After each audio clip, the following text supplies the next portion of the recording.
꽃예담에 오신 여러분 환영합니다. 구독과 좋아요 눌러주시면 영상 제작에 큰 힘이 됩니다. 오늘의 야담 시작해볼게요. 옛날 옛적 충청도 변두리 고을 월다면의 어느 새벽, 도살터 움막에서 한 사내가 칼을 갈고 있었습니다. 쓱쓱 돌에 칼날이 닿는 소리만이 고요한 어둠을 찢었지요. 사내는 입을 열지 않았습니다. 아니, 열 수 없었습니다. 말을 잃은 벙어리 백정이었으니까요. 칼날의 어린 달빛이 차갑게 번뜩였습니다. 사내의 눈빛도 그 칼날만큼이나 날카로웠지요. 그때 멀리서 급한 발소리가 들려왔습니다. 관아의 포졸들이었습니다. 월다면 사또께서 피살되셨다. 고울이 발칵 뒤집히는 순간이었습니다. 해가 떠오르자 사내는 도살터로 향했습니다. 움막 안에는 소 한 마리가 매여 있었지요. 사내가 다가가자 짐승이 발버둥쳤습니다. 본능적으로 죽음을 감지한 것이었습니다. 사내는 짐승의 눈을 똑바로 마주 보았습니다. 그 순간 짐승이 조용해졌지요. 칼이 번쩍였습니다. 단 한 번이었습니다. 짐승은 소리 한 번 내지 못하고 쓰러졌습니다. 칼끝에서 피 한 방울도 튀지 않았지요. 관아의 포졸이 그 광경을 보고 있었습니다. 등골이 서늘해졌습니다. 저 칼솜씨는 짐승을 잡는 백정의 것이 아니었습니다. 사람을 베는 자의 것이었지요. 포졸은 급히 관아로 돌아갔습니다. 그리고 해질 무렵 포졸들이 움막을 에워쌌습니다. 사또 피살 현장 근처에서 백정의 흔적이 발견되었다는 것이었습니다. 포졸들이 사내를 끌고 저작거리를 지나갔습니다. 사람들이 모여들었습니다. 장정들은 손가락질하며 수군거렸지요. 벙어리 백정이 드디어 제 죗값을 치르는구나 라는 비웃음이었습니다. 포졸들은 달랐습니다. 그들의 눈빛에는 두려움이 서려 있었지요. 저 백정의 칼솜씨를 본 자들이었습니다. 저것은 평범한 천민이 아니라는 불안이 그들을 짓눌렀습니다. 그때 무너진 기와집 처마 아래서 한 여인이 이 광경을 지켜보고 있었습니다. 몰락한 양반가의 규수 이연하였습니다. 창백한 얼굴에 근심이 가득했지요. 연하는 알고 있었습니다. 저 백정이 밤마다 혼자 검을 휘두르는 모습을 몰래 보았으니까요. 하지만 그 누구도 말 못하는 자의 진실에는 관심이 없었습니다. 사내가 옥사에 갇힌 뒤에도 도살터는 그대로였습니다. 칼만 남아 있었지요. 사내가 날마다 갈던 그 칼이었습니다. 달빛 아래서 칼날이 차갑게 빛났습니다. 연하는 밤마다 그곳을 지나쳤습니다. 그리고 이상한 소리를 들었지요. 쇠붙이가 부딪히는 소리였습니다. 검과 검이 맞부딪히는 소리 같았습니다. 하지만 움막 안에는 아무도 없었습니다. 칼만이 홀로 놓여 있을 뿐이었지요. 연하는 칼을 집어들었습니다.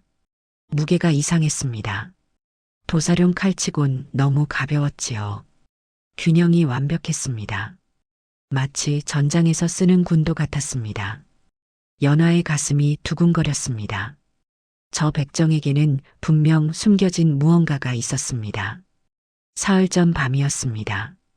월다면 사또가 서재에서 문서를 태우고 있었습니다. 황급한 손놀림이었지요. 땀이 이마를 타고 흘렀습니다. 창문이 흔들렸습니다. 사또가 고개를 들었습니다. 아무것도 보이지 않았습니다. 하지만 등골이 서늘했지요. 촛불이 꺼졌습니다.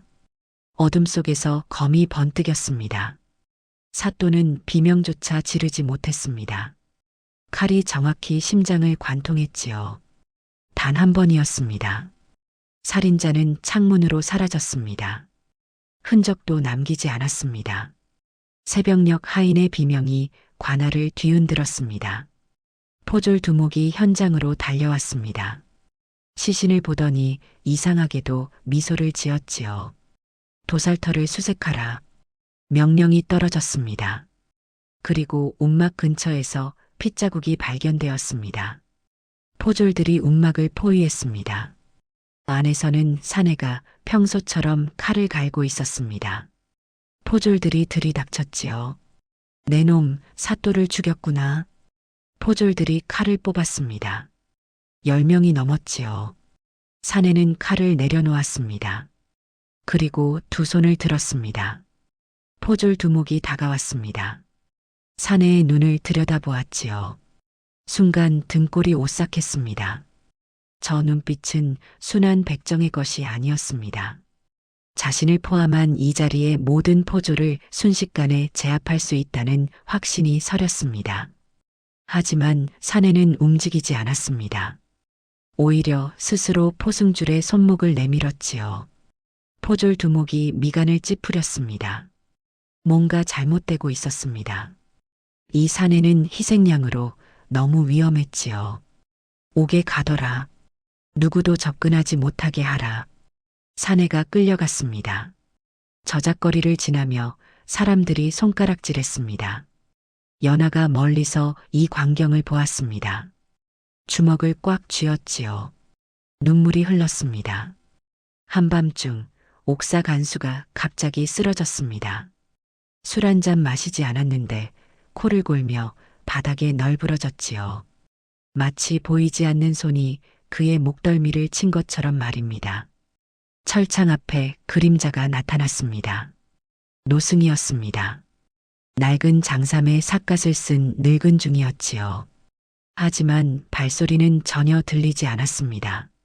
사내가 눈을 떴습니다. 놀라지 않았습니다. 오히려 고개를 깊이 숙였지요. 노승이 삿갓을 벗었습니다. 주름진 얼굴에 깊은 눈빛이 드러났습니다. 한참 동안 두 사람은 말없이 서로를 바라보았습니다. 노승의 입이 천천히 움직였습니다. 검을 버렸다고 과거가 지워지는 것은 아니라고, 자네가 베었던 수십 명의 목숨들이 여전히 자네를 따르고 있다고 말했습니다. 사내의 어깨가 떨렸습니다. 하지만 노승은 계속했습니다. 이번 죄만은 자네의 것이 아니라고, 누군가 자네를 함정에 빠뜨렸다고 말이지요. 사내가 고개를 들었습니다. 물음이 가득한 눈빛이었습니다. 노승이 철창을 움켜쥐었습니다. 진범은 자네처럼 검을 쓰는 자라고, 그것도 군형 검수를 익힌 자라고 했습니다. 바람이 불었습니다. 노승이 사라졌습니다. 사내는 오랫동안 어둠을 응시했습니다. 새벽이 밝았습니다. 형방이 문을 박차고 들어왔습니다. 손에는 불에 달군 쇠사슬이 들려 있었지요. 사내를 천장에 매달았습니다. 팔이 위로 올라가 어깨뼈가 삐걱거렸습니다. 형방이 달군 쇠사슬을 사내의 등에 갖다 댔습니다. 지지직, 살이 타는 냄새가 옥사를 가득 채웠습니다. 사내의 몸이 경련했습니다. 이를 악물었지요. 하지만 신음 하나 새어나오지 않았습니다. 형방이 인상을 찌푸렸습니다. 다시 쇠사슬을 가져왔습니다. 이번에는 더 뜨겁게 달궈졌지요. 한 번, 두 번, 세 번. 사내의 등에 화상 자국이 새겨졌습니다. 하지만 여전히 소리는 없었습니다. 사내는 호흡을 조절하고 있었습니다. 들이마시고 멈추고 천천히 내쉬고, 고통을 호흡으로 가라앉히는 기술이었지요. 전장에서 익힌 방법이었습니다. 형방이 쇠사슬을 집어던졌습니다. 손이 떨렸지요. 저것은 사람이 아니었습니다. 괴물이었습니다. 형방이 뒤도 돌아보지 않고 도망쳤습니다. 사내만 홀로 남았습니다. 피가 바닥에 떨어졌지요. 사흘째 되는 날, 한양에서 관리가 도착했습니다. 형조 검시관이었습니다. 전쟁터에서 수천 구의 시신을 거만한 자였지요. 검시관은 곧장 사또의 시신으로 향했습니다. 상처를 살폈습니다. 칼이 들어간 각도, 깊이, 방향을 꼼꼼히 쟀지요. 갑자기 손이 멈췄습니다. 검시관이 백정의 도살칼을 가져오라 했습니다. 포졸이 칼을 가져왔지요. 검시관은 칼날을 상처에 대보았습니다. 맞지 않았습니다. 각도가 완전히 달랐지요. 칼날의 폭도, 길이도 맞지 않았습니다. 검시관의 얼굴이 굳었습니다. 이것은 군도로 찌른 상처였습니다. 그것도 한 번의 공격으로 심장을 정확히 관통하는 기술이었지요. 전장에서 적장을 암살할 때 쓰는 검술이었습니다. 검시관이 포졸 두목을 불렀습니다. 포졸 두목의 얼굴에서 핏기가 사라졌습니다. 검시관이 물었습니다. 현장에서 군도를 찾았느냐고, 백정 외에 검술을 아는 자가 있느냐고 말입니다. 포졸 두목은 대답하지 못했습니다. 공기가 차갑게 얼어붙었습니다. 그날 밤 연하가 옥사담을 넘었습니다. 뒤편 창살로 조심스럽게 다가갔지요. 사내가 바닥에 쓰러져 있었습니다. 온몸이 화상과 멍투성이었습니다. 연하의 눈에서 눈물이 흘렀습니다. 보자기를 풀었습니다. 약초와 깨끗한 천, 물주머니가 들어있었지요. 철창 사이로 손을 뻗었습니다. 사내의 손에 닿았습니다. 사내가 눈을 떴습니다. 연하와 눈이 마주쳤지요. 연하가 작게 고개를 끄덕였습니다. 걱정하지 말라는 뜻이었습니다. 사내의 입술이 미세하게 움직였습니다. 고맙다는 말 같았습니다. 그때였습니다. 발소리가 들렸습니다. 여러 명이었습니다. 연하가 재빨리 담그림자에 몸을 숨겼습니다. 포졸들이 횃불을 들고 나타났습니다. 포졸 두목이 앞장섰지요. 낮에 담 밖에서 발자국을 발견했다며 수군거렸습니다. 연하는 숨을 죽였습니다. 심장이 터질 듯 뛰었지요. 포졸들이 옥사 주변을 수색하기 시작했습니다. 횃불빛이 점점 가까워졌습니다. 포졸들이 떠난 지 한 시즌쯤 지났을 때였습니다. 옥사 문이 다시 열렸습니다. 이번에는 복면을 쓴 자객 둘이었습니다. 손에는 단도가 들려 있었지요. 사내를 죽이러 온 것이었습니다. 자객들이 철창 문을 열었습니다. 자물쇠가 이미 풀려 있었지요. 누군가 미리 준비한 것이었습니다. 자객들이 사내에게 달려들었습니다. 칼이 번쩍였습니다. 사내는 수갑에 묶인 손을 들어 올렸습니다. 쇠사슬로 칼을 막아냈지요. 챙그랑 불꽃이 튀었습니다. 자객들이 놀랐습니다. 사내가 움직였습니다. 빠르고 정확했습니다. 한 자객의 손목을 사슬로 휘감아 비틀었지요. 칼이 바닥에 떨어졌습니다. 다른 자객이 뒤로 물러섰습니다. 하지만 사내는 이미 움직이고 있었습니다. 발로 칼을 차올렸습니다. 칼이 공중에서 빙글 돌았지요. 사내가 입으로 칼을 물었습니다. 자객이 비명을 지르며 도망쳤습니다. 옥사에 정적이 흘렀습니다. 포졸들이 달려왔습니다. 쓰러진 자객과 칼을 입에 문 사내를 보았지요. 더 이상 숨길 수 없었습니다. 저것은 백정이 아니었습니다. 검객이었습니다. 검시관이 옥사로 내려왔습니다. 사내가 벽에 기대 앉아 있었습니다. 입에서는 아직 피가 흘렀지요. 검시관이 철창 앞에 섰습니다. 오랫동안 사내를 바라보았습니다. 그리고 입을 열었습니다. 임진왜란 때 조선 제1검이라 불리던 자가 있었다고, 그의 칼에 외장 수십 명이 목이 떨어졌다고 말했습니다. 전쟁이 끝난 뒤 그는 사라졌다고, 아무도 그의 행방을 몰랐다고 했지요. 검시관이 사내의 목을 가리켰습니다. 그 상처, 임금을 지키다 입은 것이 아니냐고 물었습니다. 사내가 천천히 고개를 끄덕였습니다. 검시관이 무릎을 꿇었습니다. 조선 제1검 앞에 고개를 숙인 것이었습니다. 검시관이 물었습니다. 왜 말을 하지 않느냐고, 왜 스스로를 숨기고 사느냐고 말입니다. 사내가 목의 흉터를 가리켰습니다. 검시관이 자세히 보았습니다. 칼에 베인 자국이었지요. 성대가 끊어졌을 것이었습니다. 노승이 어둠에서 나타났습니다. 전쟁이 끝난 뒤 조정은 그를 버렸다고 말했습니다.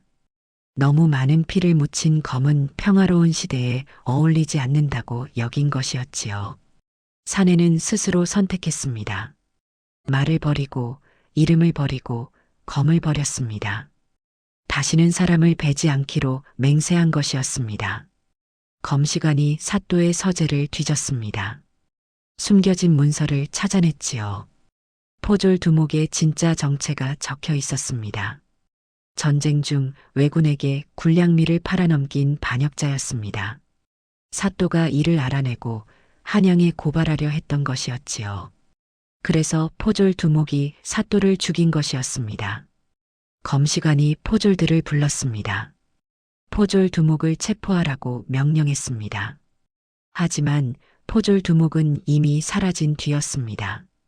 그리고 연화도 함께 사라졌습니다. 연화의 집이 불타고 있었습니다. 하인들이 쓰러져 있었지요. 모두 칼에 맞은 상처였습니다. 검시관이 급히 옥사로 돌아왔습니다. 사내에게 말했습니다. 연화가 납치되었다고 포졸 두목이 데려갔다고 말이지요. 사내의 눈빛이 변했습니다. 처음으로 분노가 타올랐습니다. 검시관이 철창 문을 열었습니다. 수갑을 풀어주었지요. 사내가 일어났습니다. 온몸이 상처투성이었지만 흔들림이 없었습니다. 노승이 나타났습니다. 손에는 검이 들려 있었지요. 사내의 검이었습니다.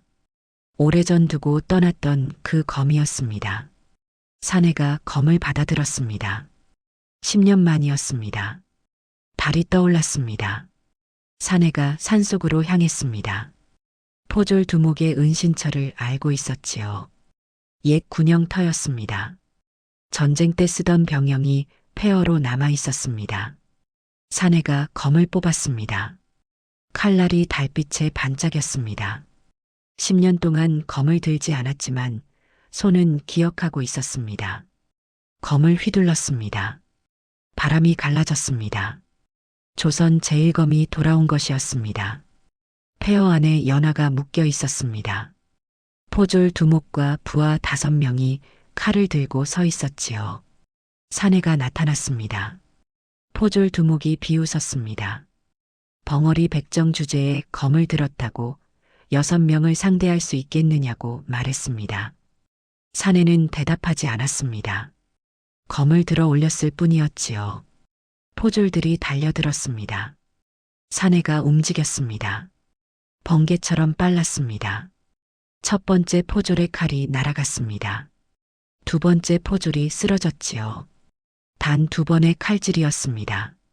포졸 두목의 얼굴이 굳었습니다. 나머지 3명이 동시에 공격했습니다. 사내는 몸을 낮췄습니다. 검이 3번 번뜩였지요.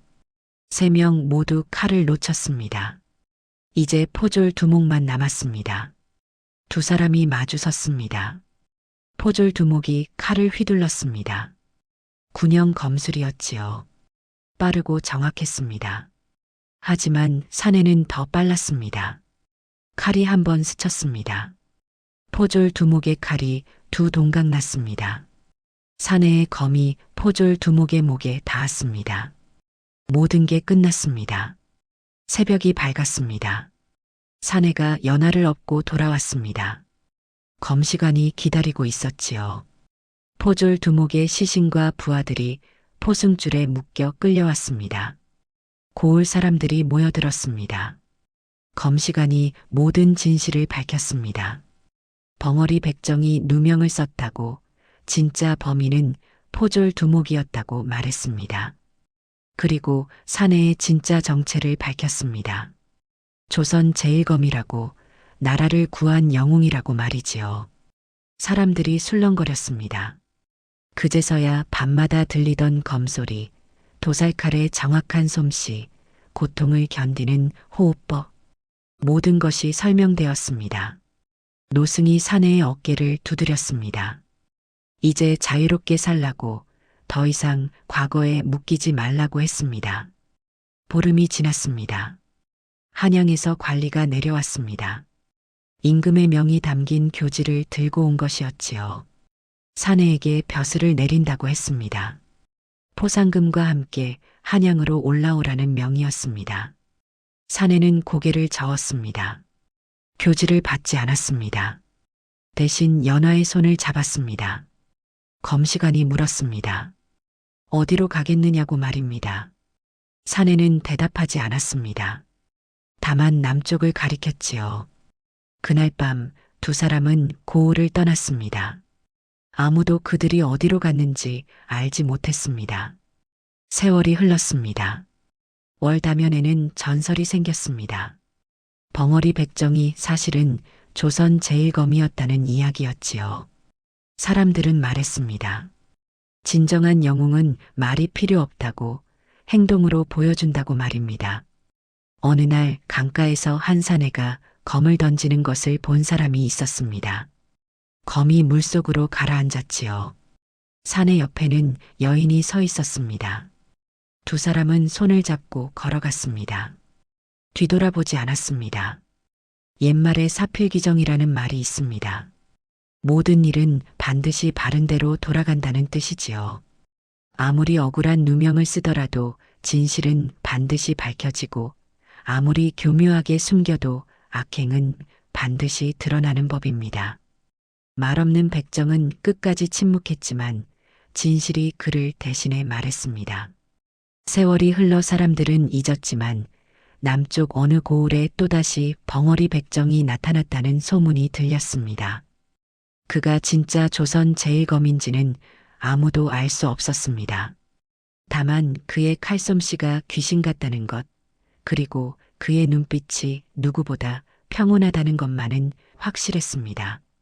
정의는 결국 승리한다는 것을 그의 평온한 눈빛이 말해주고 있었습니다. 다음 영상을 빠르게 만나보시려면 좋아요와 구독을 눌러주세요. 그럼 더 재미있는 영상으로 찾아뵙겠습니다. 모두 행복한 하루 보내세요.